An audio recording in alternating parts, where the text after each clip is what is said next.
हैं। सुशील, पिछले 2 हफ्ते से कहाँ बिजी थे आप? कौन से स्टॉक्स ने आपको इतना बिजी करके रखा था? फंडामेंटल एस्पेक्ट से काफी सारी चीजें मूव हुई हैं पिछले 2-3 हफ्ते में, और काफी चीजें जैसे आप देख पा रहे हैं, स्पेशली बैंकिंग को लेकर मुझे लगता है कि बैंकिंग में जो क्रेडिट ग्रोथ है वो अभी काफी पिकअप हो रहा है।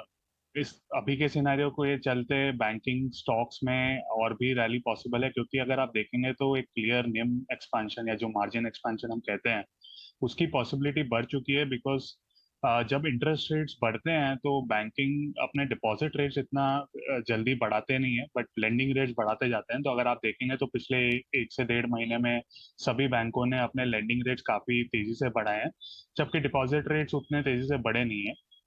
और प्लस इनके पास ऑलरेडी कैपिटल है। सो इंडियन बैंक्स की खासियत ये है कि काफी सारे बैंक्स वेल कैपिटलाइज्ड हैं, स्पेशली प्राइवेट और पीएसयू जो लार्जर पीएसयू बैंक्स हैं उनके पास काफी कैपिटल है। सो उनको कैपिटल इमीडिएटली रिक्वायरमेंट आएगी नहीं। और लैंडिंग की ओर चलते हुए क्रेडिट ग्रोथ पिछले 2-3 सालों से रिटेल साइड पर अच्छी रही है, बट होलसेल साइड पर इतनी नहीं रही है। तो मुझे लगता है कि अभी केपेक्स के चलते और जिस तरह से कंपनियां एग्रेसिव केपेक्स कर रही हैं, मुझे लगता है कि वो होलसेल लेंडिंग का जो एक साइकिल है वो आएगा। तो वहां पर मुझे लगता है कि बैंकिंग स्टॉक्स को ना ही मार्जिन एक्सपेंशन दिखेगा, बट एक तरह से क्रेडिट ग्रोथ भी दिखेगा। तो ये सेक्टर तो डेफिनेटली मुझे लगता है कि आगे चलते हुए अगले मतलब 1 से 2 साल तक काफी तेजी में रहना चाहिए। पीएसयू बैंक की जहां बात हो रही है, बैंकिंग स्पेस में सरकारी बैंक कल दोपहर 2 बजे बुलेटिन की शुरुआत में भी हमने आपको कहा था पीएसयू बैंक में सबसे ज़्यादा आउट परफॉर्मेंस नज़र आ रही है और कंट्रीब्यूशन सबसे ज़्यादा बैंकिंग स्पेस का कर रहा। और आखिरी कुछ मिनटों में भी करीब 800 अंकों की बढ़त के साथ बैंक निफ्टी में भी आउट परफॉर्मेंस नजर आई और ट्रेंड जारी रहने के पूरे अनुमान है। पीएसयू बैंक की पर्टिकुलरली अगर बात करें, काफ़ी हद तक इंप्रूवमेंट परफॉर्मेंस में आगे दिखने के यहाँ पर आसार नजर आ रहे हैं। शार्प वैल्यू री रेटिंग की भी एक्सपेक्टेशंस हैं। केपेक्स साइकिल अनादर अपॉर्चुनिटी है जिस पर खास हमें नजर रखनी होगी। और ये देखिए आप पीएसयू बैंक पर हमारी आज एक डिटेल्ड कॉन्वर्जेशन संजीव चड्ढा से, जो कि बैंक ऑफ बड़ौदा के एमडी और सीईओ हैं, उनके साथ होने जा रही है। बिल्कुल, और काफी हद तक एक्शन और टेक्निकल एक्सपर्ट्स के भी रेडार पर है आप सारे। कल 6% ऊपर था। इनफैक्ट मैं जब लंदन में था वहां पे बातचीत करते वक्त बार बार बीओबी इन पर्टिकुलर की बात आ रही थी।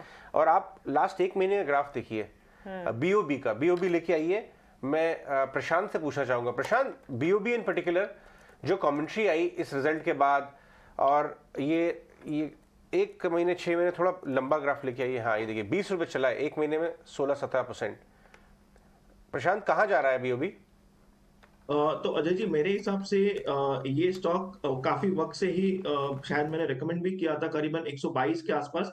मेरे हिसाब से अब ये एक बाय एंड होल्ड स्टॉक है और इसके लिए आपका एक पोर्टफोलियो बेस्ड जो स्टॉप लॉस होना चाहिए वो कंफर्टेबली 115 के आसपास होना चाहिए। मुझे लग रहा है इसका जो नेक्स्ट लेवल आएगा वो करीबन 155 के आसपास आना चाहिए। और ऑब्वियसली 150 का एक round number emotional resistance act करेगा, बट 155 तक डेफिनेटली जा सकता है इस रैली में। तो होल्ड कीजिए और बने रहिए। मुझे लग रहा है कि ये एक डेफिनेटली जब रैली आती है वॉल्यूम के साथ आती है तब मैं उसमें बहुत ज्यादा ट्रस्ट करता हूँ। और ये क्लियर कट महीने की शुरुआत से बता रहा है कि इस महीने में शायद ये आउट परफॉर्मर रहेगा।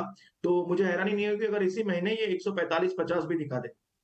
प्रशांत, अदानी एंटरप्राइजेस और आईडीएफसी फर्स्ट पर आपने अपने अपडेट्स दिए। सोमवार को ऑफकोर्स अदानी और आईडीएफसी फर्स्ट बैंक को आपने चूज किया था, लेकिन साथ ही हिंदुस्तान एरोनॉटिक्स